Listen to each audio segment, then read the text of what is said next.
Hey folks, Matt from writertheimage.com. Ken Carver's writing in on my video, Sony, the things they should have done differently on the a6300.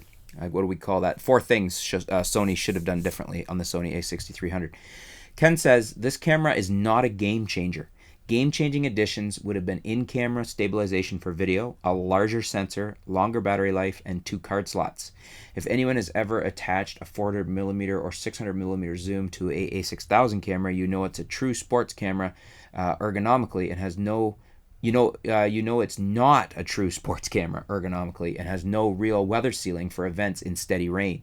I only see a6000 owners upgrading for 4K, with Nikon and Canon owners finally catching up to Sony in the APS-C market in the very near future.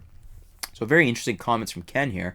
Obviously, IBIS in-camera stabilization, a lot of people would have liked that in the a6300. I would have liked it, and I agree with you there. Larger sensor, that's an interesting comment because that's what the A7 series is. I mean, if you want a larger sensor and some of these other specs, step up to an A7S Mark II, an A7R Mark II, and hopefully soon an A7 Mark III, because that's almost due for a refresh. But even the A7 Mark II.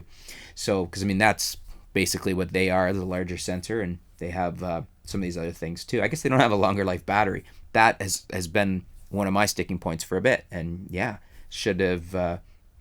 I'd like to see not a change in the battery, as I've said before. I'd like to see a change in battery tech. So you can put the same battery in a Mark II version and it gets twice the battery life. And you know what, Sony? If you do that, you'll be able to sell a zillion more batteries to the existing base who own an A6000 or an A7 or an A7S, not the Mark IIs, or an A7R, not the Mark II, or even all the other ones. Anybody that already owns any of your cameras will want these new batteries. You could charge a premium, you can sell a crap load of new batteries and make a lot of money. So it's a good thing to do.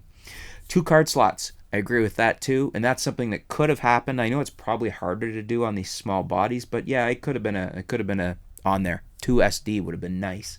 So weather sealing, well, this is supposed to be somewhat weather sealed, just not waterproof. So I guess that remains to be seen.